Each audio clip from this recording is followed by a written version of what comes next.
village in the Nile Delta, which is part of the Sharqiya governorate in Egypt.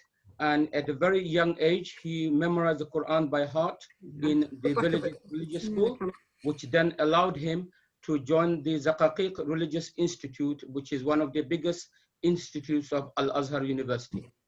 There he completed his primary and secondary schools, after which he joined the Faculty of Science at Cairo University and ranked first in that university, and was appointed as an assistant professor lecturer in the faculty.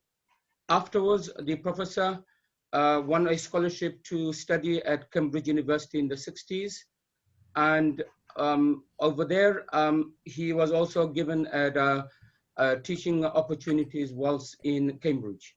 And in 1971, which was exactly the same year I was born, the professor has been teaching at SOAS at University of London until now. So from the time I was born until now, the professor has been teaching at the world famous SOAS, University of London, where he has been teaching various things, particularly Arabic and linguistics.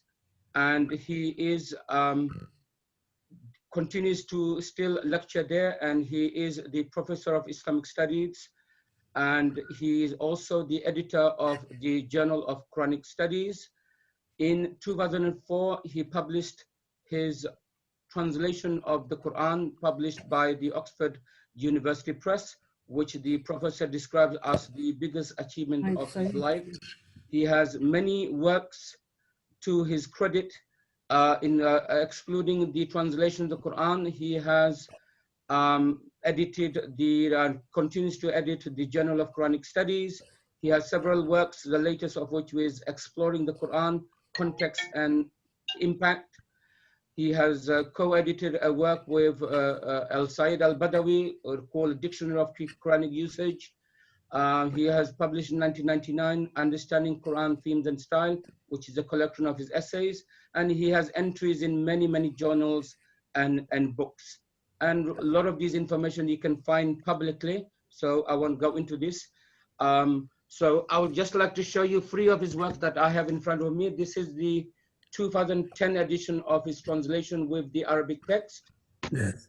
This is the very first issue of the Journal of Quranic Studies. So when I was studying the MA professor, I was in the very first batch in 1998, and this was published. I have my, the personally signed copy by the professor, and you have this work of Dictionary of Quranic Usage, which is brilliant dictionary to consult when you are looking up terms of the Quran. So without further ado, Professor, Assalamu alaikum wa rahmatullahi wa barakatuh. Wa alaikum assalam wa rahmatullahi wa barakatuh. Very nice to see you, Professor, after so many years. And you can see you're nice, alive and healthy, alhamdulillah. Alhamdulillah. Alhamdulillah. So I understand you came to this country quite early. I think you were in your early 20s. So can you tell us, yes, when you were born in Egypt and what are your memories in Egypt? As you rightly said, I was born in Egypt in the 20th century and in an Egyptian village in the Nile Delta. The important thing about this is the learning the Quran at the beginning of my life, because my father had been to Al-Azhar education. Al-Azhar is the most prestigious center for Islamic, Sunni Islamic learning. He had been to Al-Azhar, so he had in his childhood learned the Quran. My grandfather also learned the Quran. So as a little boy, he sent me to the Quran school in the village, and I proved to him and to others that I was an avid learner of the Quran. Alhamdulillah.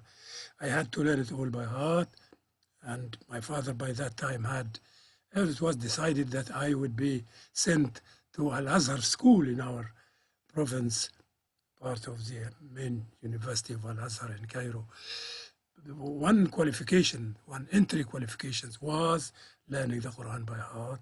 I was tested and proved to do it well, so they accepted me, that Ma'had al-Dini, as we call it. That was naturally the most important part of my career, So when I went to that Al-Azhar school, I can remember some very important things about it and about my time there. Number one, when we arrived at the school, our teachers made us understand that we were embarking on and learning the most important learning one could learn, which is the Quran, the Hadith, and fiqh, which they think that this is superior to any other learning.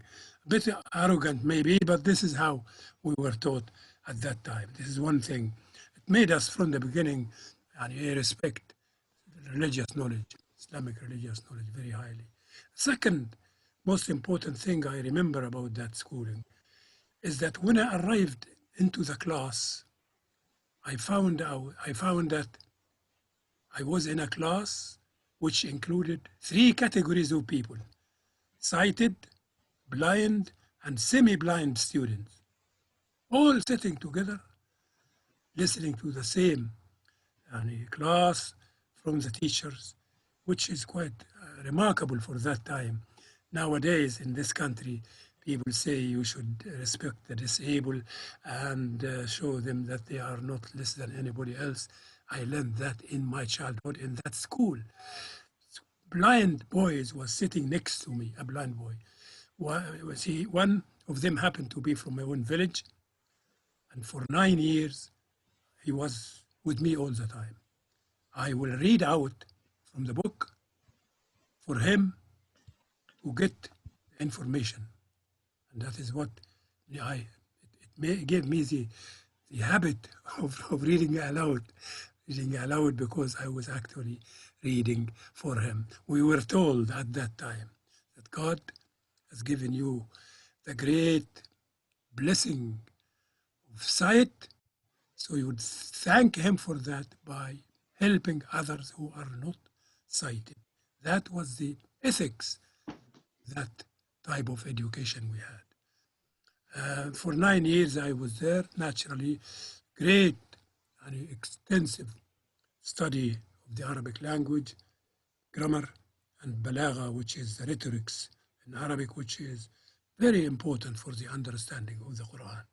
Having finished that, for some reason, I came top of the class all the time, so much so that I sort of expected it even before the exam comes. And God, being so kind, has given it to me that I went to Cairo University, stopped at Al-Azhar. I went to Cairo University, faculty called Dar al-Ulum, which included traditional learning and also modern subject, including European literature and things like this, literary criticism and history of literature and all that. That was most important. When I came to the end of that faculty, again, I became top.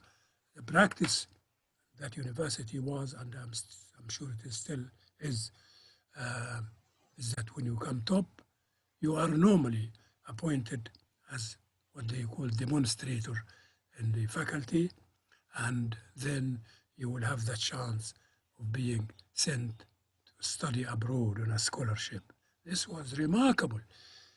By the end of the exam, after the exam, 4 months later, I found myself teaching people who were with me or just behind me and then the time came when I was giving a scholarship to come to study abroad.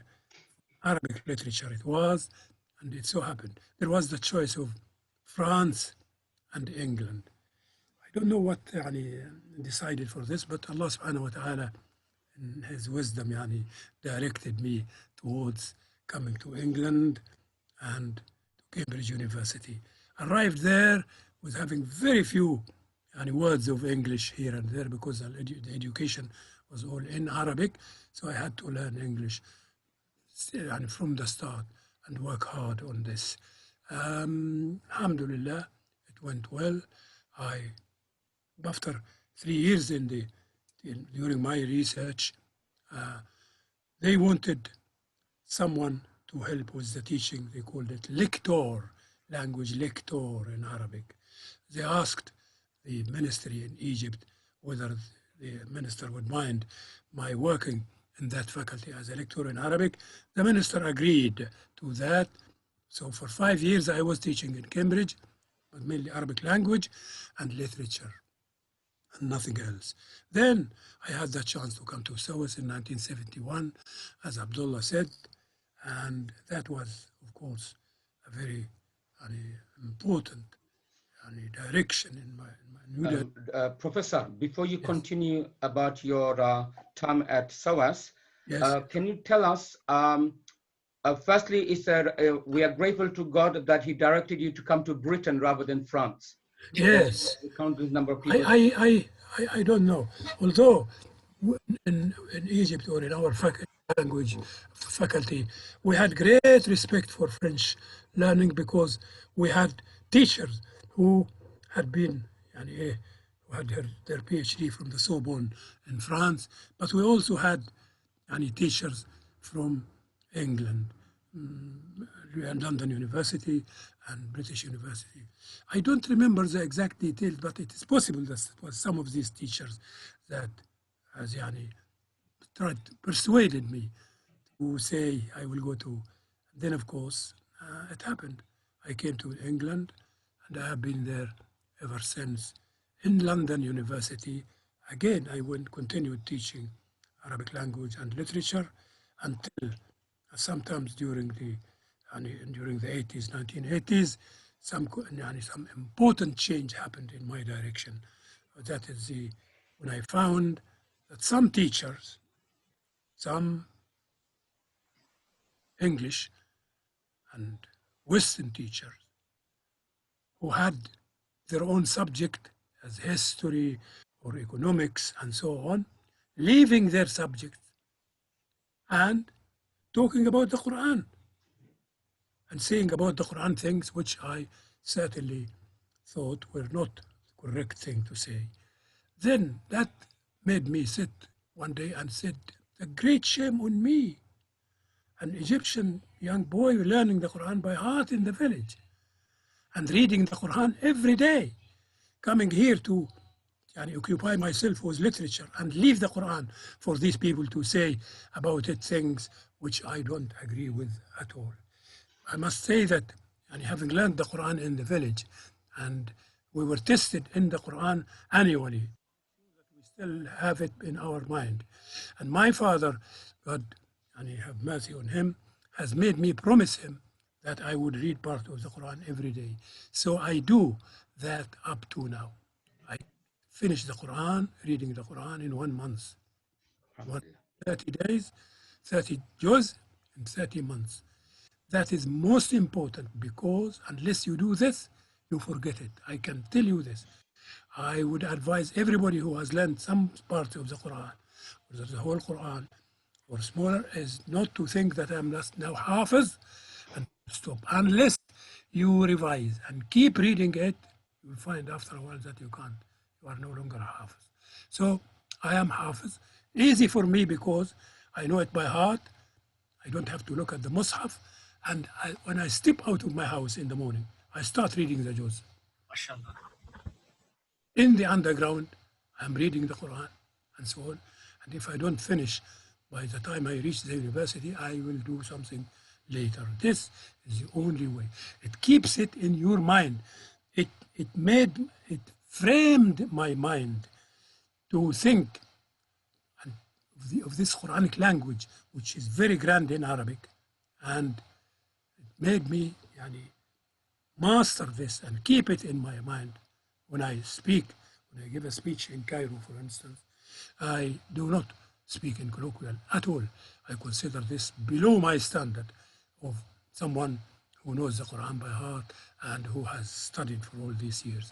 So I speak the literary Arabic, and the Quranic words and verses and statements keep coming to me all the time. This is really an amazing thing, and without this continuous reading, I wouldn't be able to do this. Now, so I started, as I said to myself, what a great shame on me to come here,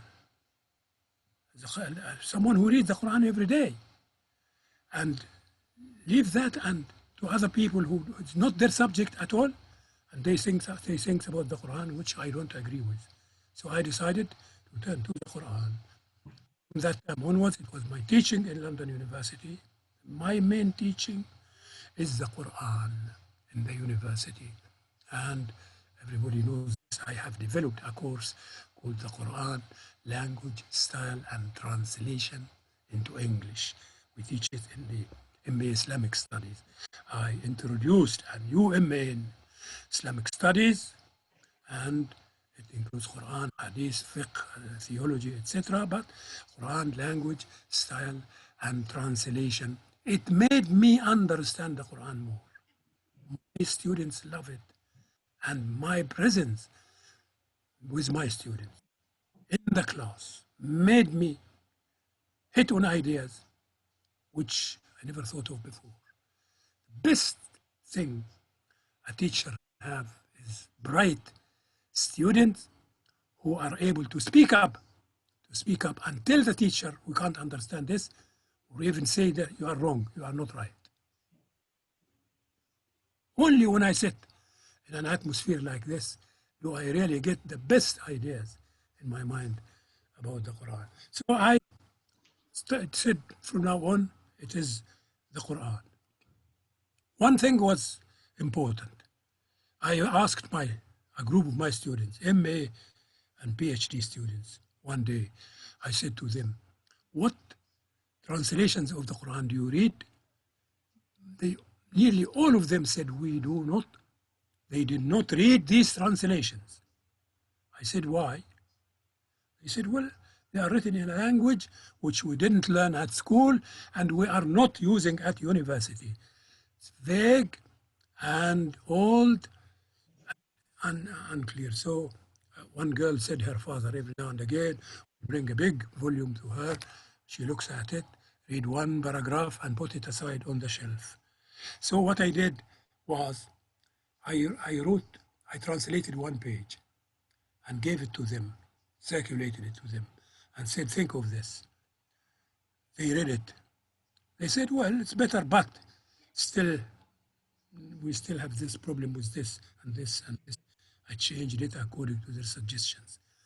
Gave it to them again, 2, 3 times, until they said they are now very happy with this level of the language and style of the translation. So my translation was done on market research, so to speak. It's a new translation. When I finished it and it appeared, some of my own colleagues in the university said, fantastic. The Quran now reads well. It flows. It didn't before. And I have people writing to me, Muslims, Christian, Jews, and even Hindus, saying for the first time they feel they can read the Quran and go through it and enjoy reading it. This is, that is why I consider that this work was the most important thing I have done in my life. Without this, I would have considered my life here not to be of much use. Excuse me. In addition to the translation of the Quran, there had to be other things. Essays to explain things which European found very strange about the style of the Quran. So I have written something called the context in the Quran, which explain why. The context governs and determines the statement is made in the Quran. And if you don't, or if you're not aware of the context, you will get things wrong. I can give examples. I can give many examples. So the context and then the language of the Quran, because there is something called a change of pronouns within the same verse, for instance. They thought this is just carelessness and bad grammar, as Noldeke, the most important scholar, German scholar of the Quran, called it bad grammar in the Quran. One example is this verse, ومن آياته ومن آياته خلق من آياته خلق السماوات والأرض ومن آياته أن خلقكم اختلاف من آياته excuse me we need to have some drink I think أمن خلق السماوات والأرض وأنزل لكم من السماء ماء فأنبتنا به حدائق ذات بهجة ما كان لكم أن تنبتوا شجرها. Who created the heavens and the earth and sent down to you water with which we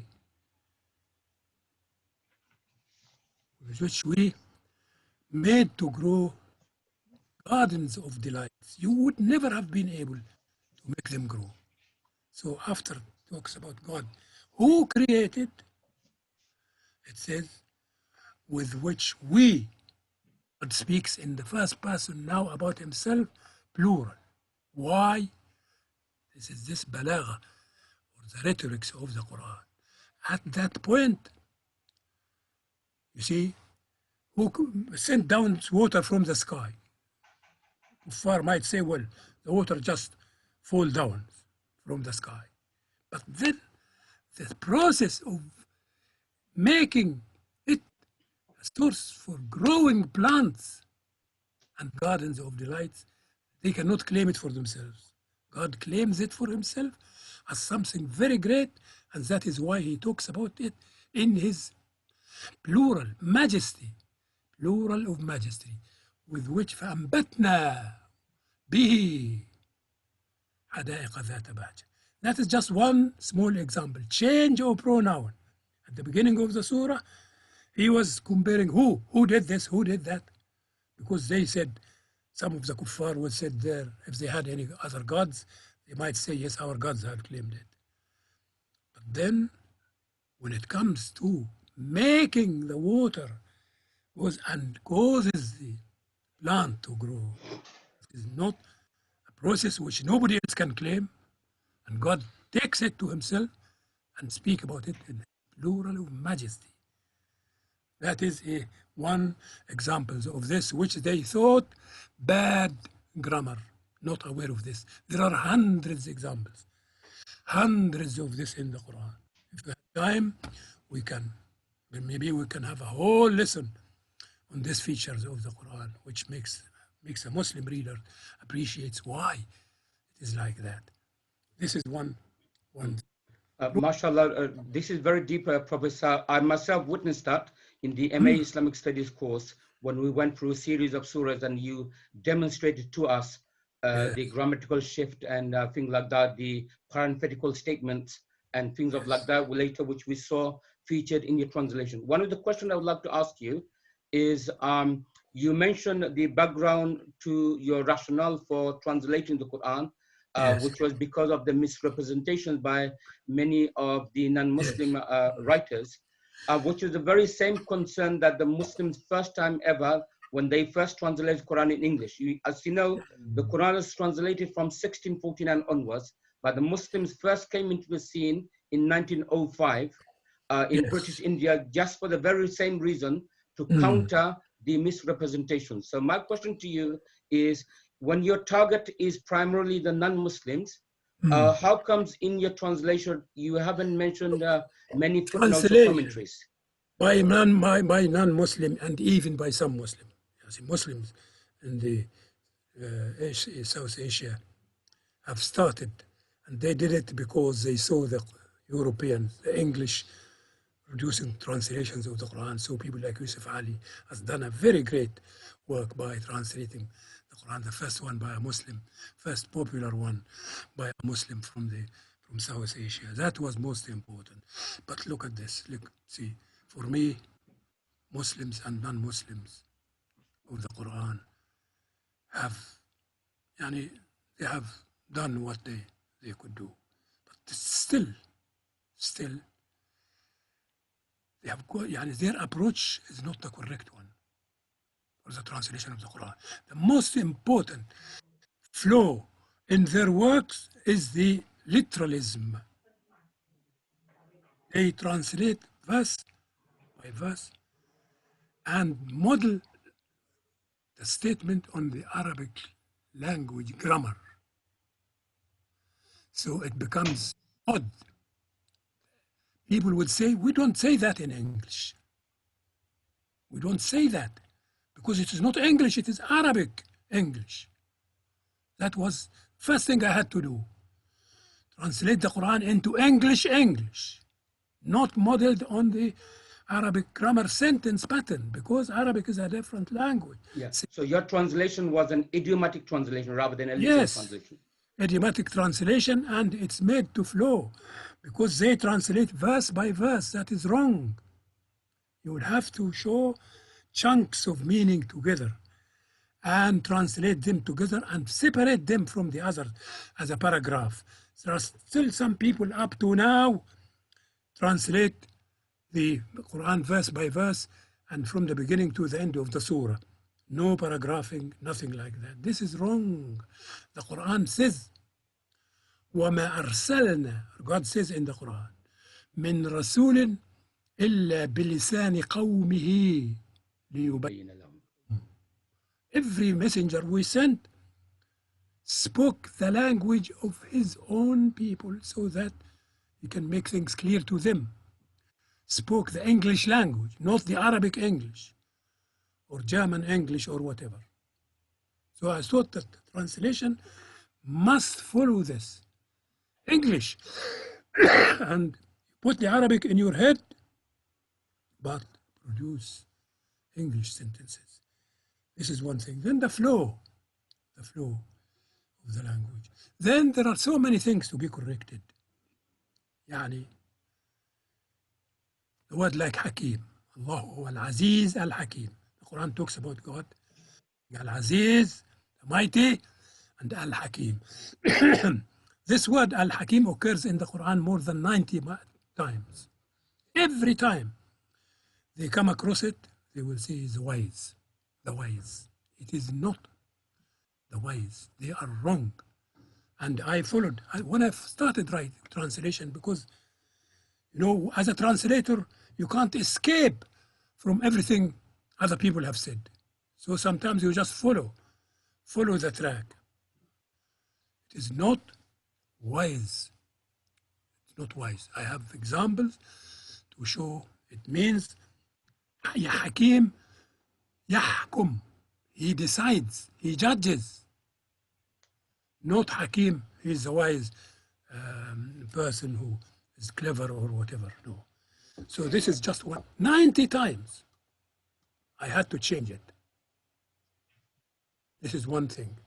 Because the context shows that wisdom is not what is intended here, but God's prerogative of being the judge, the one who decides. He has might and he decides. He judges. That is one thing. So, Professor, in relation to the term Hakim, are you saying every instance you translated as from most Hukum? most of them, at least, the vast majority of them, I have done into the decider, the judge, the one who decides, something like that, because of the context. You see, another example is the word Ar-Rahman. Everybody talks about Ar-Rahman as the merciful, the most merciful, or the compassionate. There is mercy in it, but there are other things in it. We have decided, one of my teachers recently in 2007 followed that word in the Quran and found that when it occurs, it's not just mercy, but power with it. Power and mercy together. He has power. If you just say mercy and full stop, it does not work in the context. Like someone who said, who can protect you from the all-merciful? How can they need, if he's the all-merciful? Why do she need someone to protect them from him? I said the Lord of mercy, because it has lordship, power, and mercy. This is Just one other examples. Then there is things in the Quran that is not clear to them, like ideas putting next to each other. I have found out that there are a number of many cases, places in the Quran where you might think, and Orientalists, Richard Bell, for instance, the translator and the important scholar of the Quran in English, said, what is this?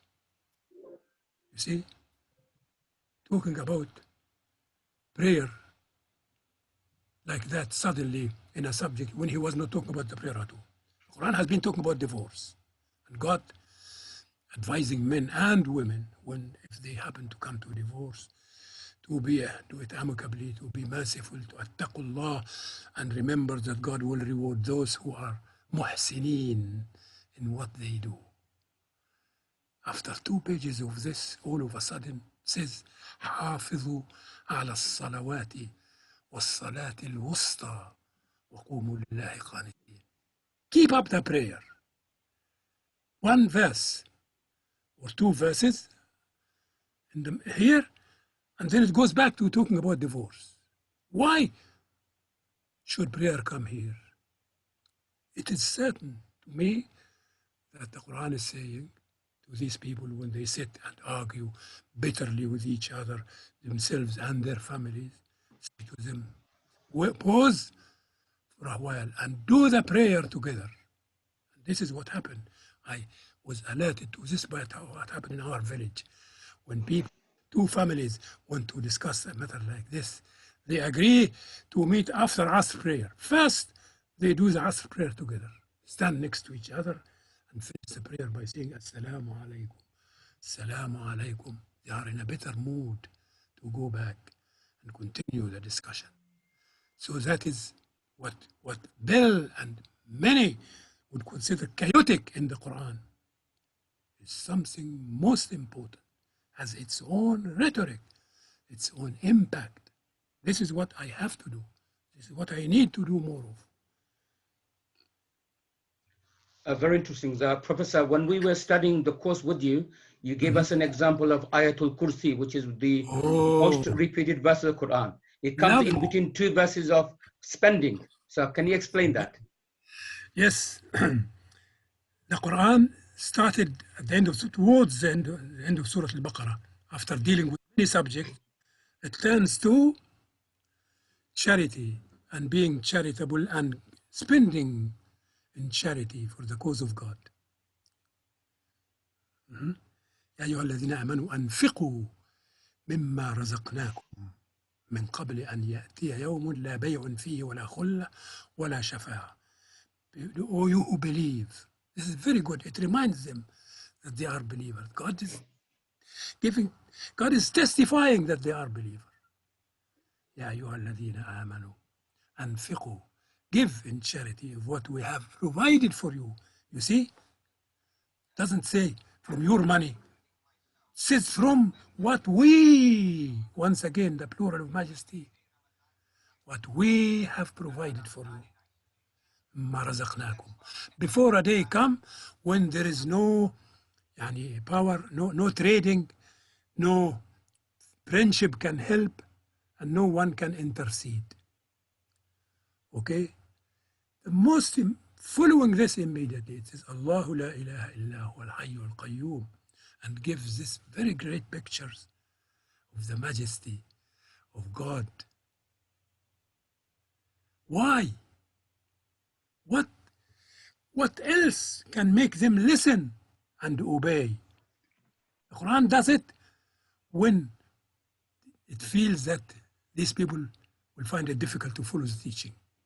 One area is that you are asked to part with your money, which you have earned with hard work and with which you feel you need it for your children and for the mortgage and for this and that. So the Quran recognizes that it's asking for something big, something not everybody would be listening and ready to.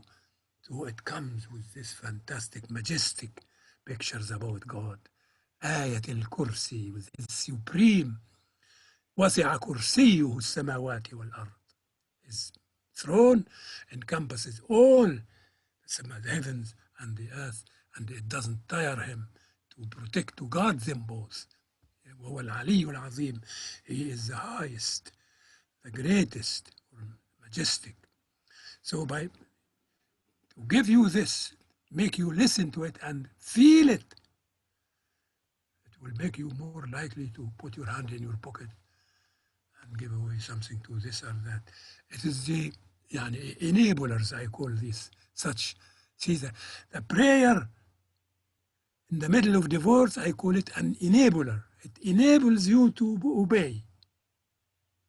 Ayat al-Kursi is another great enabler. It enables you to listen and obey the teaching.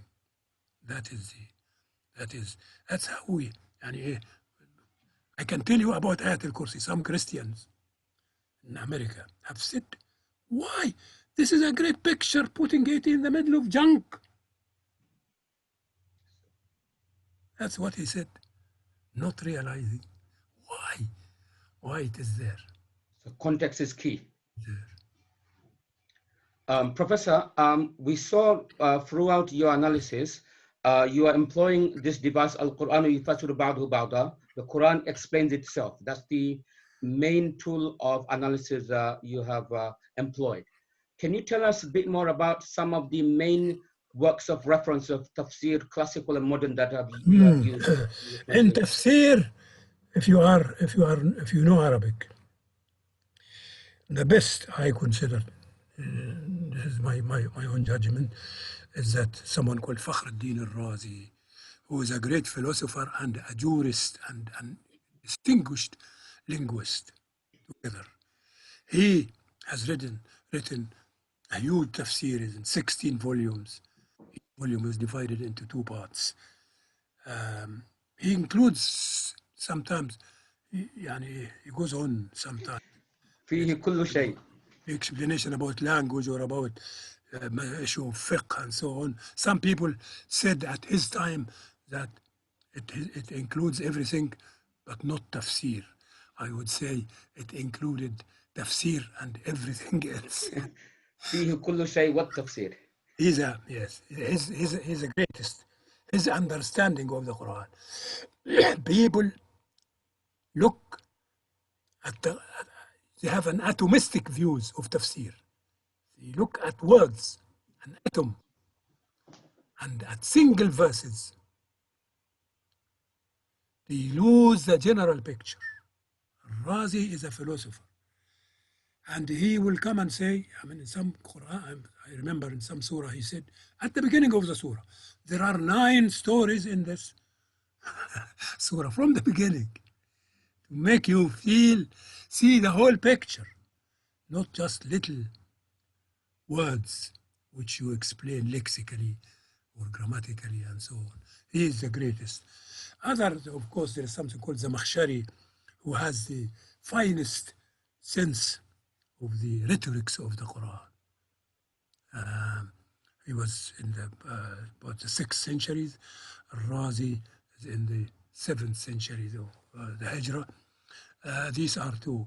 Naturally, Ibn Kathir is useful for people who are not, don't want to go to that level, detailed explanation of points of rhetorics and so on. These are in the modern times, I'm talking about the Arabic arena. There is Sayyid Qutb, in his book, In the Shades of the Quran, في ظلال القرآن, and luckily it has now been translated into English. These are the 2. These are 2 important. For me, what is needed for people in our culture is something different, believe me.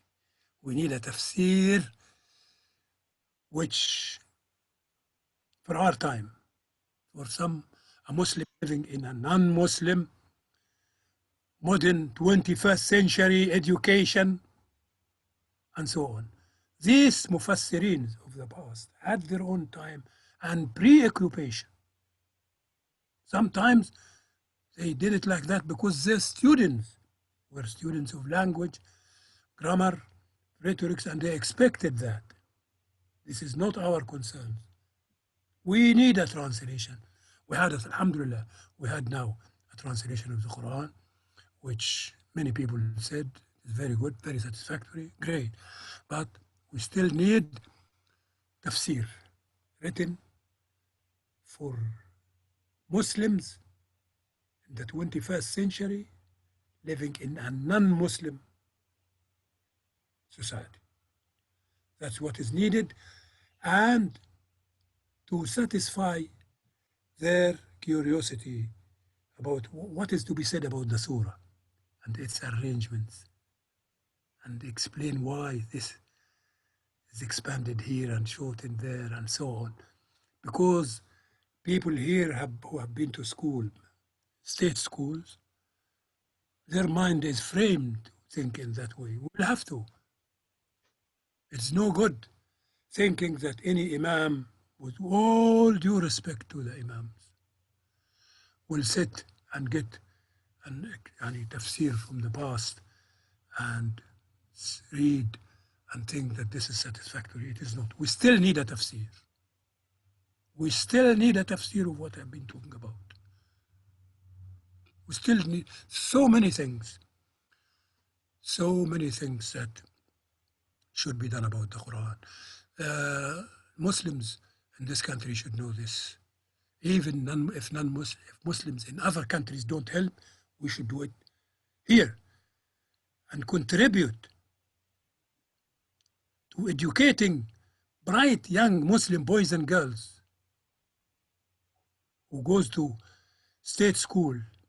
One thing Abdel Haleem Murad once told me, he said, the A level, when they get to the A level, he said there are brilliant Indian and Pakistani young boys and girls, but they go to study law or accountancy or medicine because this is what. He said, what if we can create scholarships for such young, bright people and make them read Arabic and Islam and the Quran? We will have a new crop of scholars of the Quran from among the Muslims. The Quran was left in the past all to non-Muslims to talk about it and say whatever they say. We now need more bright young Muslims. It goes to education. Education is the most important, urgent thing for Muslims now. Your boys, your girls should be enabled to get the best education. This is their way of. There are so many. This country is good, is great, and there is chances and opportunities available. The best thing that enables Muslim to excel is excellent education. If you can get one or two or three of your children and your large families to excel in that, it will improve the whole family. It will improve the whole family. Education of Muslims. We need to think about the Muslim community. I will tell you what concerns me most. I said education. One other thing that concerns me all the time is getting Muslim girls, young women married to Muslim men. We need to do this because if we don't, some of them will end up unmarried or they marry other people. It's really the best activities some mosques and centers can do is to find ways of achieving this. When I'm going to SOAS in Russell Square, when I look around and see young Muslim women in hijab and so on, I pray for them. Really, I pray that God strengthen them. They want to be religious, and may God give them good husbands. And when I see good young men, may God give them good Muslims' wife. We've got a question from Tariq Pandoor. Yes. Tariq, would you like to say something? No, sorry, there's no question. No. Oh, there's no question. All right. It hasn't. But Okay. Yeah, tandoor or tandoori? we'll continue, Professor. Okay. Continuing with the Professor, questions. Yeah. your translation was published way back in 2004, so it's been Yes. 16 years now. Yes, Would you indeed, yes. suggest if you were to republish a revised edition? I am all the time. I am all the time. I have a file on my computer. It's called corrections. And every now and again, you see, we have this one here is the 1916 edition. 2016 edition. First one was 2004. This is, I think, the fourth.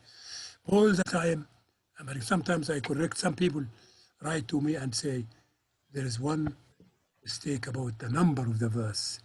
One verse has no number or something like that. I thank them for it and put it on the list. Sometimes when I'm teaching to my students, I find something different meaning or different something that should be added. So this is what I'm doing all the time. You have similar notes. You had them 20 years back. It's like this all the time in my pocket here. Pull it out and say, chapter so, verse so, this word should be changed to. I'm doing that all the time because the Quran, I am learning it. I assure you. I am learning the Quran. We started the wrong way.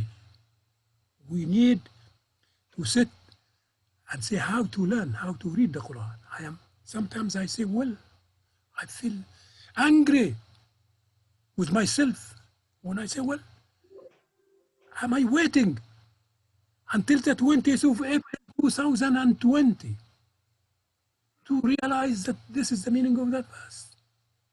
So I put down correction, and every now and again, inshallah, there will be a new edition with corrections.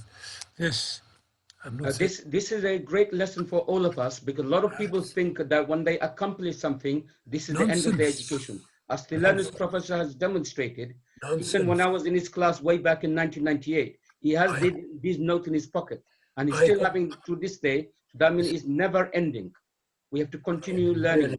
Truly, because I tell you one thing about the Quran. It is really a most amazing text.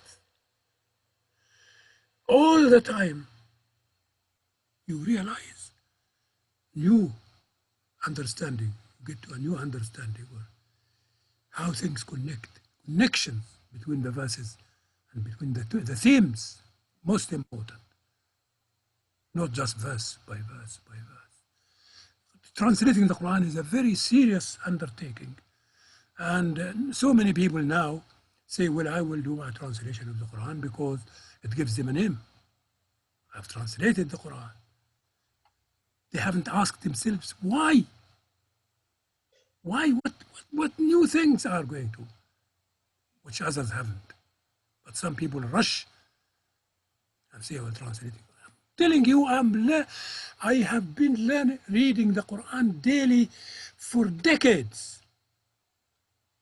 And beginning, or now and again, I see it's a style which is amazing. It reveals itself to you, not all at once, but later and later. Language and style. But people think that because they know Arabic, they can translate the Quran. What Arabic? We have millions of Arabs around us who haven't appreciated the subtlety. The way the Quran uses the language is amazing. It's amazing. And we learn it as we go on. So for everyone who thinks I have studied Arabic for 9 years, so I'm ready now to translate the Quran, wrong. Even if you have studied it all your life. Really. Some more questions, Professor, on the chat. Abdullah, would you like to go through some questions on the No, chat? you have to, I can't hear you much. Okay, sure. Some questions on the chat, Abdullah. Okay, yeah, just seeing quite a few coming up. Yeah, okay. we've got about 15 minutes left now. Is this session being recorded? With Yes, it's being recorded. Yeah. So we've got to catch being up. recorded. Oh yes, of course. Yeah. It has 15 actually minutes been recorded by what is it called? Audible. Audible has a very nice recording Sure. by someone who is very close to me, but he has done it well. It is not that he was my son, that because I actually I tried many times with many other people, and there was one man I had wanted to get, but he wasn't available, who translated short extracts, beautiful, beautiful rendering, and it is in a small desk by the Muslim, what is it called, the one we have in our car, Oh yeah, human appeal.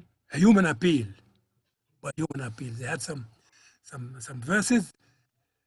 Yeah, it reads the Arabic by a good reciter and a beautiful rendering. I tried to get this man, but he wasn't available. So my son, Ayman, I'm sure he did it well. If you go and listen to it, it's inaudible. Yes. We've got some more questions, Abdullah. If you want to Okay, take it from Professor, one person is asking about, according to traditional Muslim commentary of the Quran, there are references to the jinn who try to listen to discussion between the angels and the heavens, and the stars are shooting at the jinns. So to Yes. what extent can we reconcile this with current understanding Of the of, Quran, of jinn, the stars and the like? jinn, yes. The word, you see, because when we come to translate, we find the word jinn already existing in the English language, so we think, yani, it is enough. But actually, yani, the lexical meaning of jinn in the Quran means hidden, unseen creatures. Unseen creatures. I think the best way to deal with this is, even if you say jinn in the text, is to put a footnote down there to say that actually the word mean in Arabic unseen creature. God has created other things than men. There is angels, and there is another class which is called jinn. That's how we do it. So we do not. You see, I don't want to create a new Quran.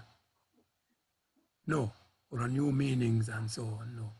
So as I said, when I came to translate, I found the word jinn available already in English, but of course they call it jinni, and they think it is they that make tricks and so on. No, the jinn in the Quran are creatures who are like us. They believe and are disbelievers, and they muttaqoon and mu'minun. So what strategy should I use?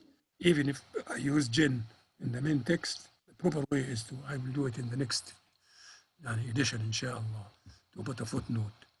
Yeah, the professor, the question is about in Surah Mulk, for example, when it says, وَلَقَدْ زَيَّنَّا السَّمَاءَ الدُّنْيَا بِمَصَابِيحَ وَجَعَلْنَاهَا رُجُومًا لِلشَّيَاطِينَ. So this Listen, رُجُومًا لِلشَّيَاطِينَ. our own shayateen are those who trying to climb up to the sky. If you try to go beyond what is possible for you, you will be struck down. Still available, still right. وَجَعَلْنَاهَا رُجُومًا لِلشَّيَاطِينَ. At the time of the Prophet, the Arabs thought that there are shaitan who climb up, go right to the top, and listen over here what is being said in the higher realms of the angels and God and so on. So God said, don't do this because they will be struck by stars. By stars. It doesn't have to be big stars or a small star. No, nothing it's difficult about this. There must be certain areas in the higher spheres. If you try to go beyond that, you will find yourself unable to do that by struck by something that will The questioner is asking, how can you rationally explain that in the light of current scientific developments? Well, as I said, yes, anyone, whatever human beings, they have tried hard and they have done great things over the last century or so of going up in the sky. But they can't. If you go beyond, if you try to go beyond that, this is clear to everybody. Now they cannot go beyond if they can. No, because the gravity is against them or this or that. That's how I understand it. There is the sphere, the universe is huge. If you try to break beyond certain limits, you will not be able to. You will find yourself your own cars or whatever, or unable to, or rockets unable to penetrate it further. So it is still there. Still there. God has made a universe so great, so high. Anyone, shayateen, whether they are the shayateen which the Arabs understood, or the shayateen of our own time who think they can control everything in the universe and they can break between two and say there is no God there and so on. I think the first Russian, what was his name? The man who went in space. He said he didn't find God there when he. They think that they can go beyond. They can't. There are certain. We have another question. Yes. Quran translations and tafsir in the subcontinent tend to present a narrow understanding of gender roles, face Yes. veil, and permissibility of music. What is your observation? Gender role. Do you say gender or gen? Gender roles. Gender roles. Yes. We will have to be careful from now on when we translate, because one of my own students is studying gender role in the Quran right now. Just finished his research and soon he will submit, I hope.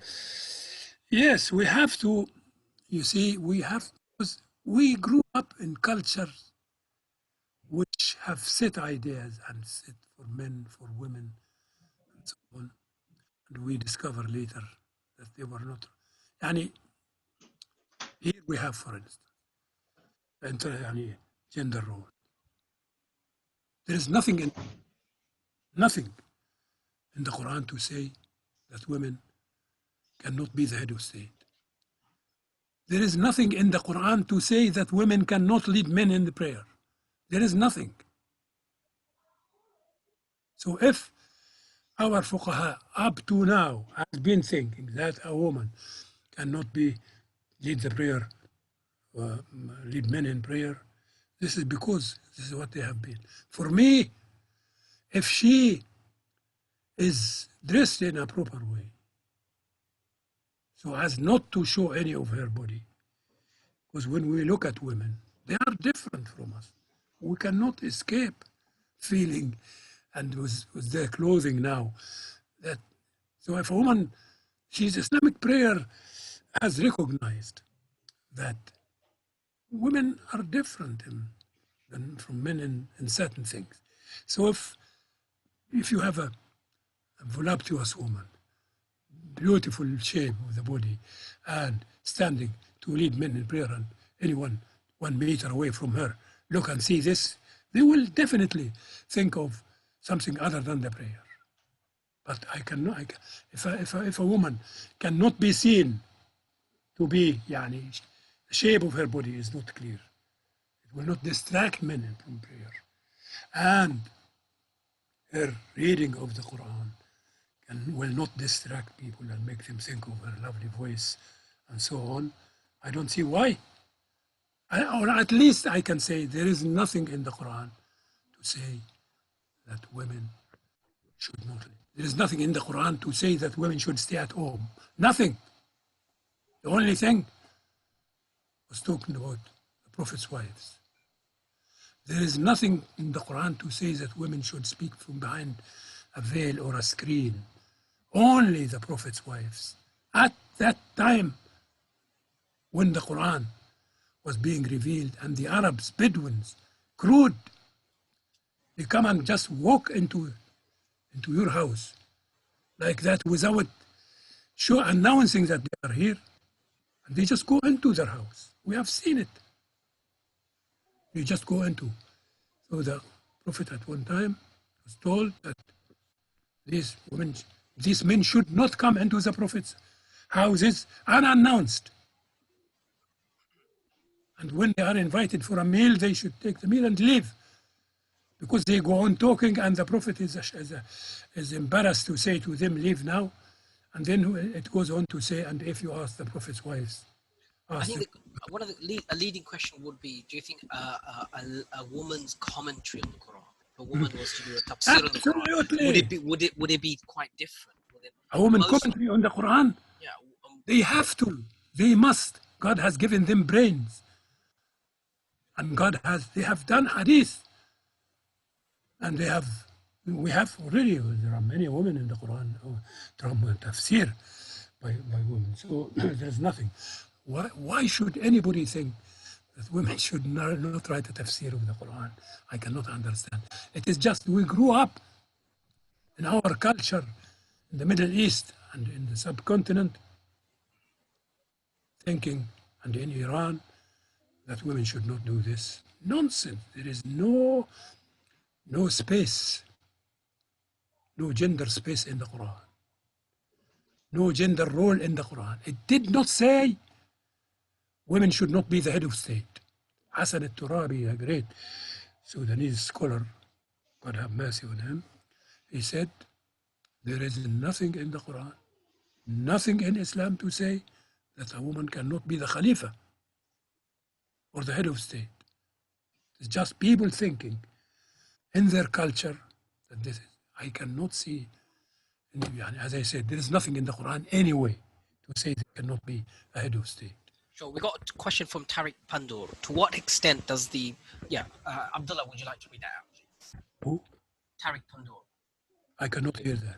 Can you read the question? I can't see Read it. the question. Yeah. Oh, you can't see the question? Listen, read the Okay, question to me. Yes, the question is, to what extent does the professor think Quranic injunctions can be historicized? For example, be. inheritance law. Can you historicize, contextualize the Quran in terms of the 7th century?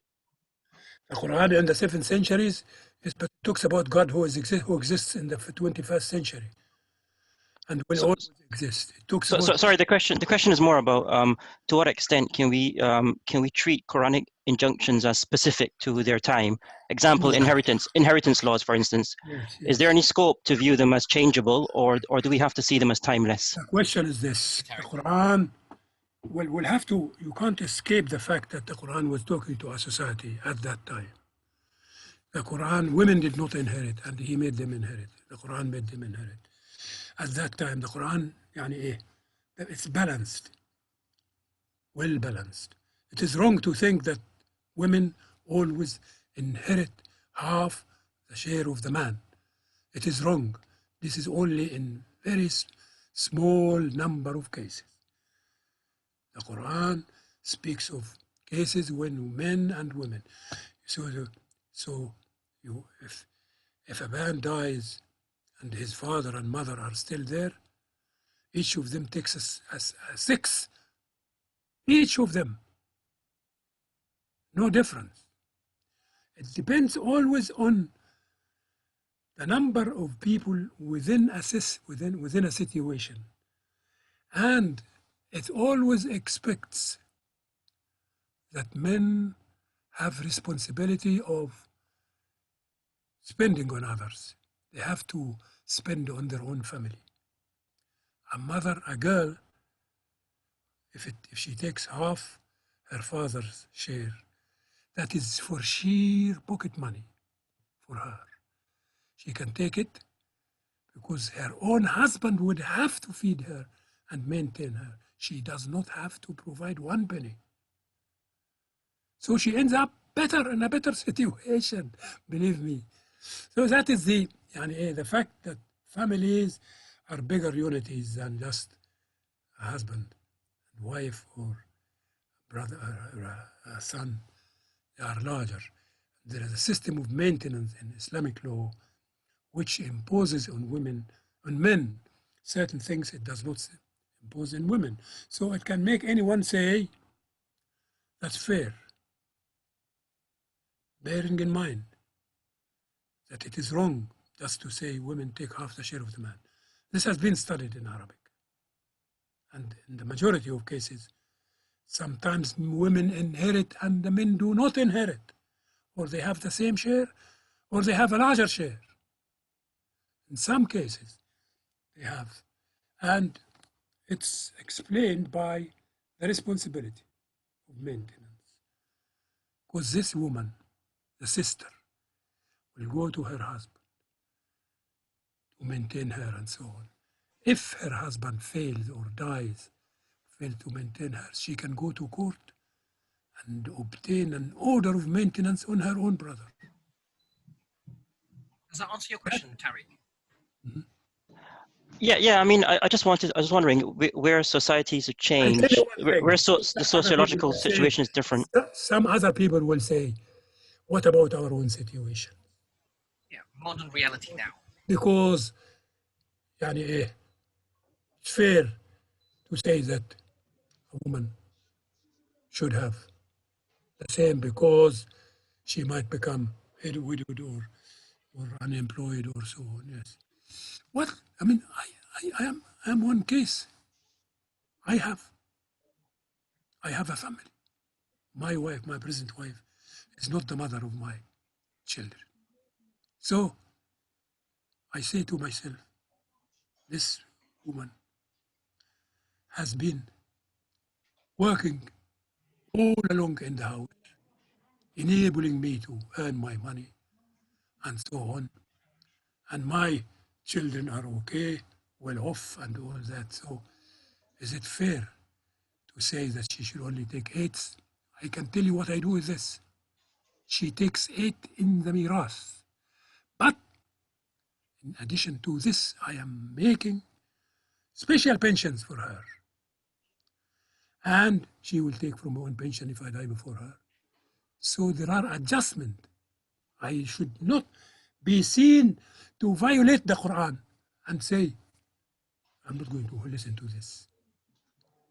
I let the inheritance, the miras, goes according to the Quran and make, while I'm still alive, adjustments so that everybody is happy. People should do this now. People should do this because to go just by because the life has changed. Life has changed. And the girls are weaker, even in the American society and the British society, in any. You would have to make sure that there are some protection for them without being seen to ditch the Quranic teaching of miras. That's what people should do. So when I feel, alhamdulillah, that I am obeying God's teaching on miras and I am fair in making special arrangements.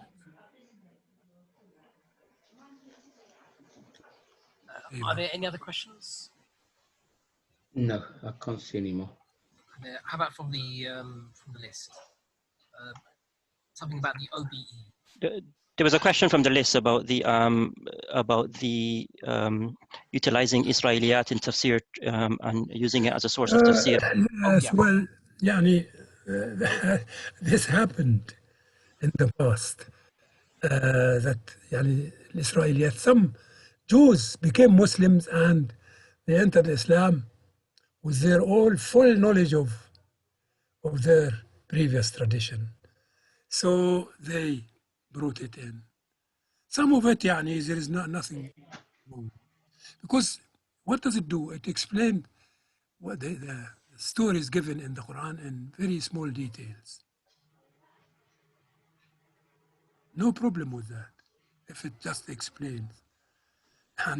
If it tells you who's Joseph's younger brother was, his name was Benjamin, the Quran didn't care to. It's not the concern of the Quran to, or this or that. But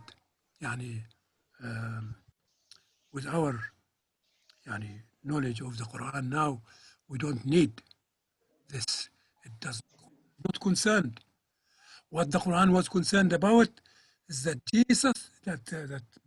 Joseph was plotted against by his own brother. They threw him in a well, and he was sold, and he became. How many brothers?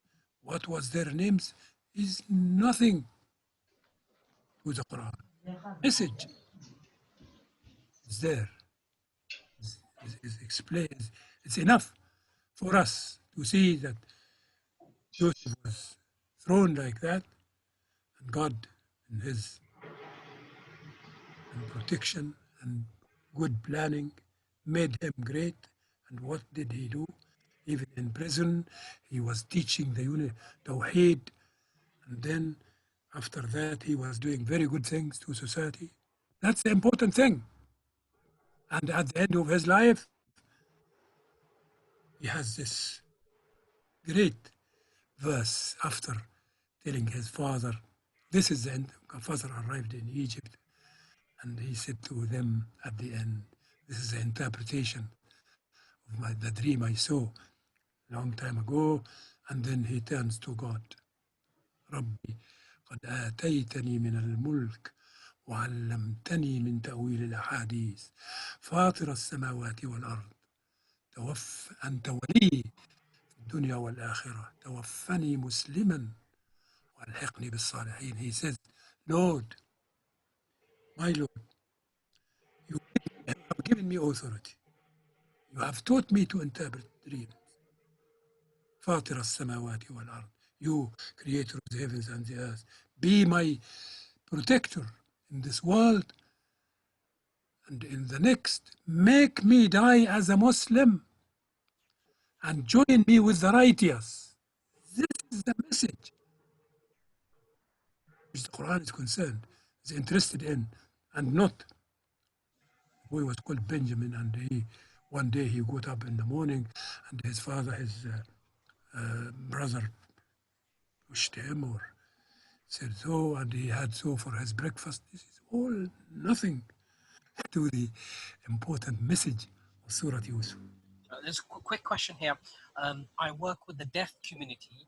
Are there any attempts to interpret the Quran to British Sign Language? What parameters, issues should be considered? Yeah, this is, you are low.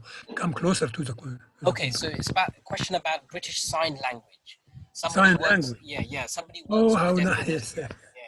Yeah. So what are the attempts to interpret the Quran? They do it now. How lovely. But you know, the deaf people can read and understand the Quran. What has been done earlier, the Center for the Publishing of the Quran has made a braille. Yeah, not all can read, but what are the parameters, issues should be considered? Now, you want to tell you one thing.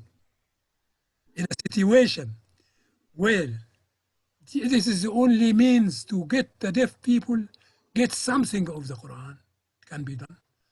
They will not. How can you get these fine things? You can't. But as I said, if it is the only method by which deaf people can get something from the Quran, it becomes fard to do it. Fard. Fantastic. Okay, are there any? I think we're gonna finish up. Any final questions, Abdullah? Would you like? Professor, for those Muslims who are undertaking studies of the Quran, what advice would you give them, especially students who want to understand the Quran? We need another version. Actually, someone asked me to give a seminar on this. I said not now because I'm too busy. What we need is, we need a course. You can give some general tips, but the best thing to do it is to ask, here is a surah, select some surah. Here is that surah. Go home, study it, and come next week. And sit and show them and yourself how to study this. That's the best way to do it. But it requires at least 1 cup of tea for me now. I think we'd like to close now. Abdullah, would you like to close up, please?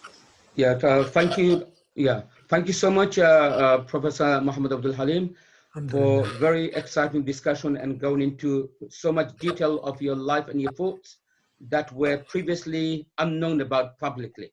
We've discussed about your earlier phase in Egypt, and you studied at the Azhar schools. So it's been really fascinating It's good to to see speak. your life and how your memorization of Quran really made this tremendous influence throughout your life. Yes, and you know what? We need questions. Let people produce questions. What is there in their mind? And put them to me or to anyone. Because if I don't hear their questions, I wouldn't know exactly what's in their mind. Good questions. Salam. So So thank you so much, guys, and inshallah we Yeah. hope to see you in the next session. Leave your email addresses if you didn't receive the link. I would need your email addresses to let you know It's very low. of recording and the next sessions. Take care. Very low. okay, Assalamu alaikum. Okay. Couldn't hear everything, but now it's finished.